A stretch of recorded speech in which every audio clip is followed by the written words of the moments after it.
Өзіңізді жақсы көруге мәжбүрлеңіз. Эминемнің декорум ережесі, этостың жағымды жағы. Қоғамда өмір сүре алмайтын немесе оны қажетсінбей өз-өзімен жүрген жан не жабаяң, не құдай. Көшбасшының дауыс ырғағы, сырт келбеті және ұстамдылығына қатысты алғанда жағымды этос аудиторияның үдесінен шығады. Ежелгі римдіктер мінезге сүйенген осы жағымды нәрсені сипаттау үшін декорум деген сөзді ойлап тапқан. Бұл Эмили Пост мен Меннерс Бикештің мәжбүрлі сыпайылығына қарағанда әлде қайда қызық тұжырым. Риторикалық декорум сыпайы ортаға ғана емес, кеңседен бастап көрші барға дейінгі барлық ортаға сыйысып кету өнері. Міне, сол себепті де саудагерлер ерекше аяқ киім киіп алады, ал 16 жасар қыз кіндігіне тағатын сырға алу үшін үйінен ұрланып шығады.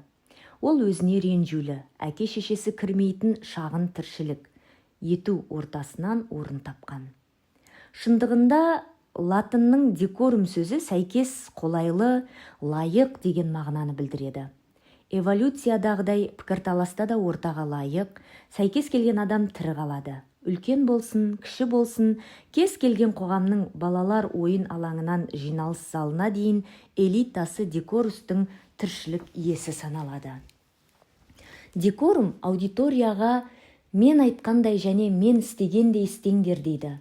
Оратор жүретін, сөйлейтін консенсус, яғни өз аудиториясының жоғары топтық дауысы секілді дыбыс шығара алады. Бұл өзіңізді міндетті түрде аудитория сияқты ұстаңыз дегенді білдірмейді. Біріншіден, бұл клубтың қатардағы мүшесіне қарағанда әдемірек киінуге мүмкіндік береді. Ересектер кейде балалармен жүргенде декорум ережесін бұзатын қылмысқа барады.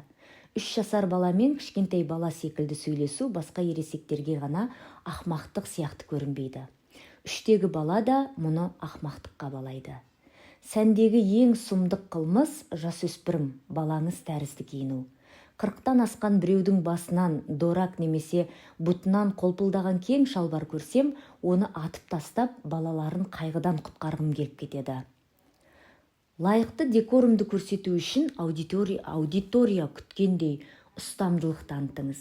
Міндетті түрде аудиторияңыз секілді болуы шарт емес. Біз декорумды беймаза, мақсатсыз өнер деп ойлаймыз. Алайда дауысты ишараны, киімді және уақытты, сондай-ақ ұстамдылықты бақылайтын декорум туралы ежелгі адамдар жазған нұсқаулықтар да How to dress for success, табысты болу үшін қалай киіну керек. Марта Стюарт, Эмили Пост және The One Minute Manager, 1 минуттық менеджер мазмұнын біріктіретін қазіргі бестселлерлерде қамтылған тақырыптарды жарнамалайтын. Римдіктер оны ойлап тапқаннан кейін бірнеше мың жылдан соң қазіргі заманның риторигі кенет берг декорум жайында мынадай мәлімдеме жасады. Бәлкім, бұл иландырудың ең қарапайым үлгісі шығар. Әрі қарай ол декорум дағдыларының жақсы тізімін ұсынды. Сіз бір адамды сөйлеу, ишара, дауыс ырғағы, тәртіп, бейне, қарым-қатынас арқылы оның тілінде сөйлей отырып иландыра аласыз. Берг бұл туралы 1950 жылы жазды. Ол кездері адам сөзінің орнына еркек сөзін қолдану әдепке жататын. Ал қазір құлаққа түрпідей тиетіні анық. Бұл біздің жыл өткен сайын сыпайы болып бара жатқанымызды білдіре ме? 18-ден асқан біраз адам солай ойлайтын секілді, бірақ бұл біздің дөрекі болып жатқанымызды да білдіреді. Әр заманның өз ережесі бар. Адамдар бұл ережелерді үнемі әлеуметтік ортаның өзгерісіне қарай ыңғайлап алады. Ер адамдар киноға пальто киіп, галстук тағып баратын, бірақ сол киіммен шылым шеге беретін. Фильм демекші, Тағдыр тәлкегіне түскендер фильмі Пенсильвания штатындағы Уэйн қаласының кинотеатрында көрсетілген кезде анам 14 жаста болған. Сол уақытта Ред Батлердің әдепсіз сөздері елдің бәрін дүрліктірген еді. Анам фильмде біреудің боқтық сөз айтқан сәтін тағатсыздана күтіп отырады екен. Алайда фильмнің шынымды айтсам қымбаттым, бұған түкіргенім бар деп айтатын сәтінде көрерменнің барлығы ақылап, сабыр күбір көбейіп, анам сол күйі әлгі сөзді естімеген. Көп жыл өткеннен кейін ол сұмдық сөз еді, деп есіне алды. Ал қазір орта мектептің кез келген оқушысы теңізшілер секілді боқтап сөйлей береді.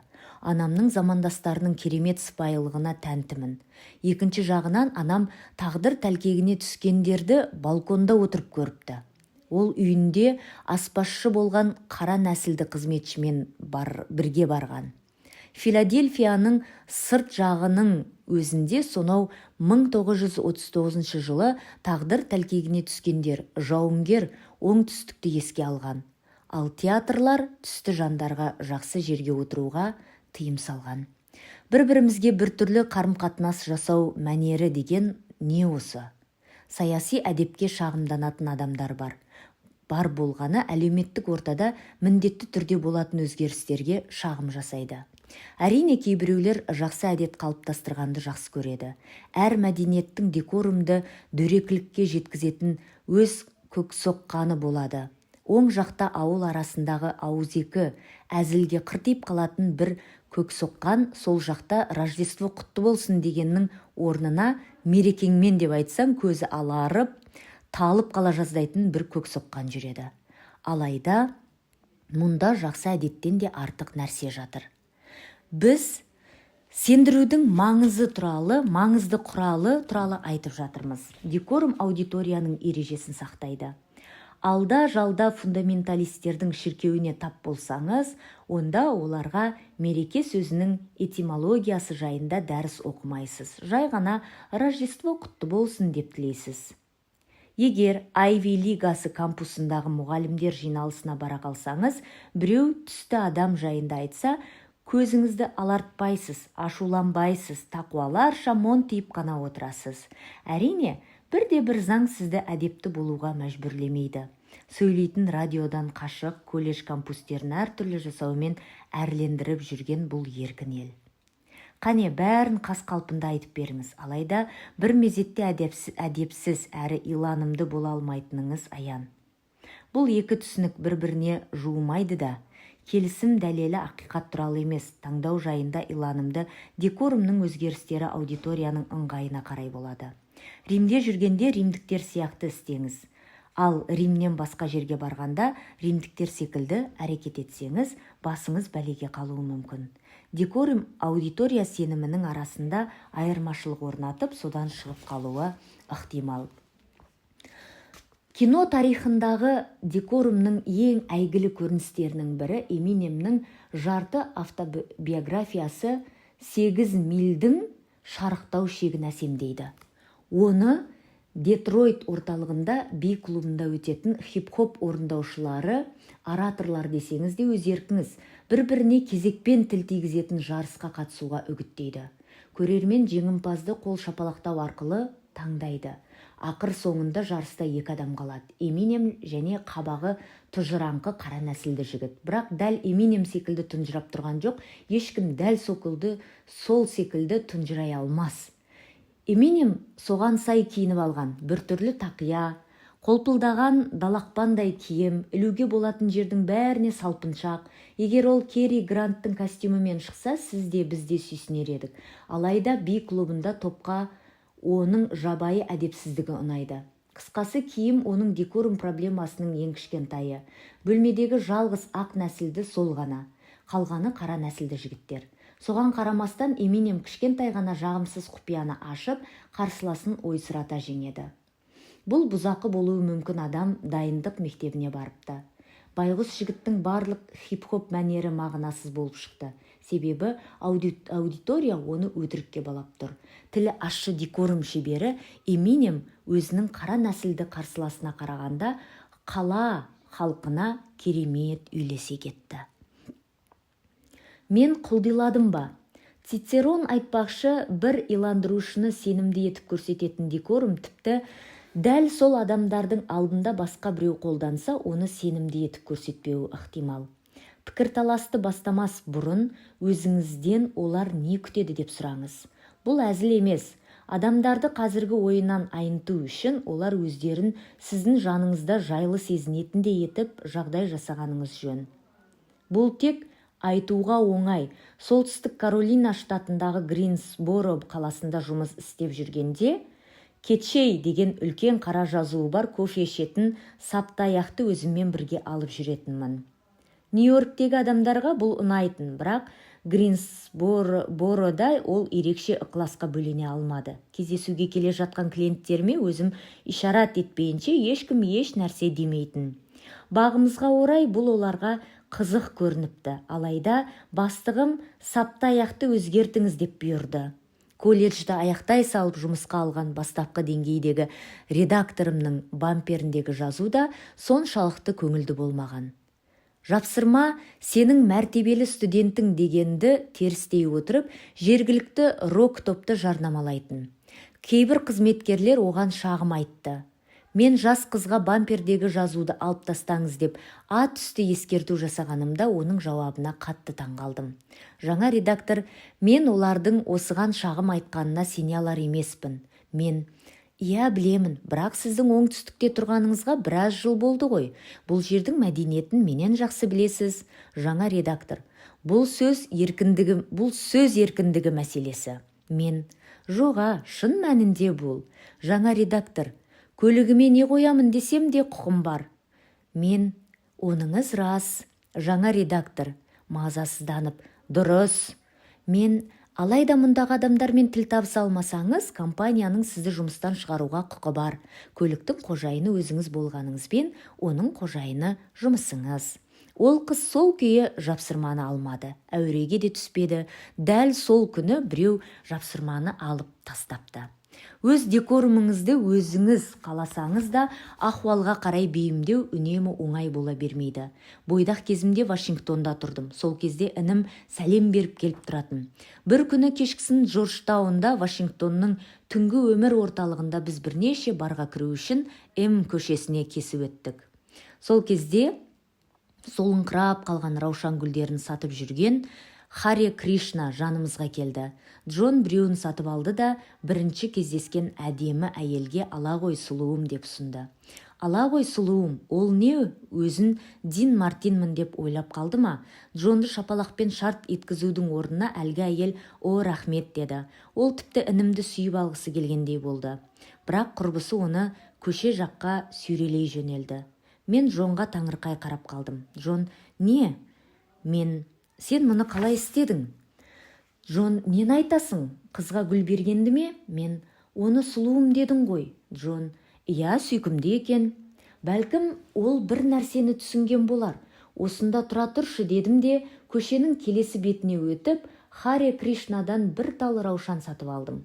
Осы сәтте таң ағараңдап, бардан қайтқан бір топ жас әйел мен жаққа қарай келе жатқан, мен ішімнен аққұбаның әдемісін таңдап тура Джон сияқты раушанды ұсына қойдым. Тіпті даусымды да дәл солай шығаруға тырыстым. Мен, ала ғой сұлуым, әйел, кетші аяр. Ол мұны маған түк болмағандай еш ашуланбастан Харе Кришнаға жоқ рахмет деп айтқандай айта салды. Сол кезде де не болды деп әлі күнге бас қатырамын. Джон екеуміз ұқсаймыз, дене тұрқымыз да, шашымыз да бірдей. Қалай болғанда да бұған сырт келбетімнің қатысы жоқ, себебі ол маған бұрылып та қараған жоқ. Джонның сұлуым деп атағанды ұнататын әйелдерді тап басып танитын түйсігі болды ма екен. Мен гүл ұсынған бикеш ұялып тұрғанымды сезіп қойдау деймін. Джон қалай екенін білмеймін, әйтеуір әйелдің бәрін баурап алғыш. Мен ондай емеспін ғой деймін. Цицерон басын изеді. Ол табиғатыңа сай емес, өзгеше мінезді қабылдай алмайсың деп үйреткен. Біреу үшін оңынан келген нәрсе екінші бір адамды тоңқалаң астыруы мүмкін.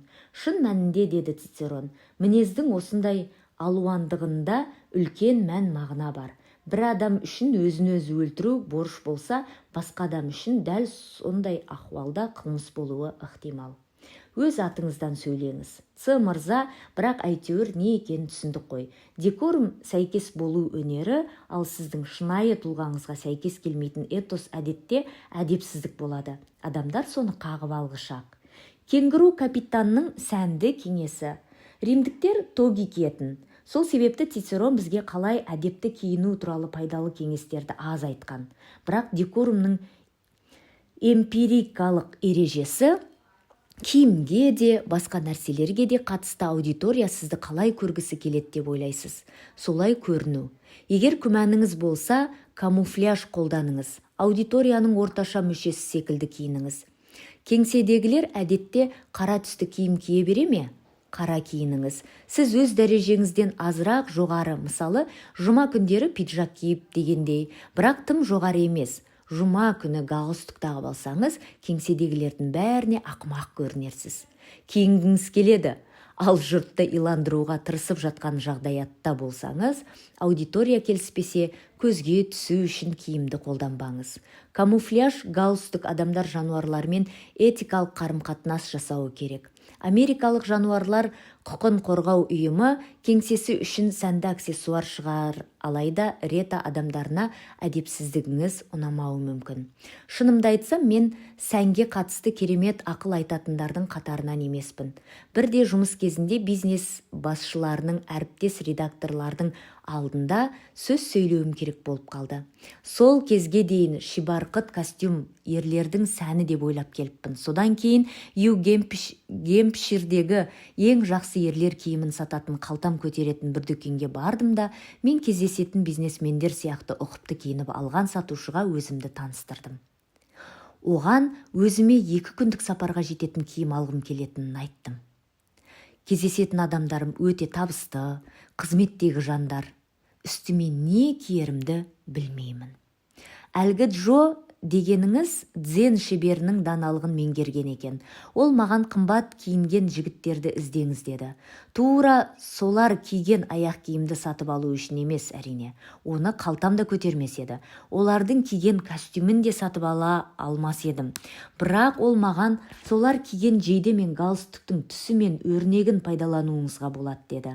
Мен өз сөзіммен айтып жатырмын ғой. Негізі Джо мұның бәрін астарлап жеткізген.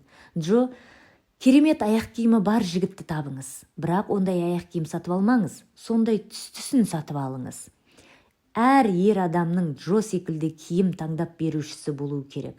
Өзімнің кенгуру капитан секілді клиенттерімді көргенде, сенімім жоғалса да, ол ұзақ жыл бойы менің сәнге қатысты кеңесшім болды. Әзілім емес, костюм киіп айнаға қарап тұрғанмын. Дүкенге Боб Кишан, кенгуру капитан кіріп келді. Кішкентай кезімде ол балаларға арналған шоуды жүргізетін 40 жыл өтсе де түк өзгермепті. Жарықтық. Дәл сол кездегі нашар шаш үлгісі, мұндай шаш балалар шоуына жарасса да, киім-кешек дүкеніне түк үйлеспейді. Кенгуру капитан, қызық, мынаны сатып алғалы тұрсыз ба? Мен кенет өзімді керемет сезініп басымды изедім. Кенгуру капитан, мынаны 1 жыл бойы Құдайдың құтты күнінде жалықпай киетін ойыңыз болса, сатып алыңыз. Сатып алдым. Джоға несие картамды беріп, жатып, көзім капитанның аяқ киіміне түсіп кетті. Мынау бір еріншек етікшінің қалай болса солай тіккен аяқ киімі ғой. Костюм үстіме құйып қойғандай болды, бірақ оны күнде киіп жүрмедім. Капитан қателесті. Стиль адамды жасап шығады деп алғаш айтқан граф де Бюфон секілді оңбай қателесті. Олай емес екен.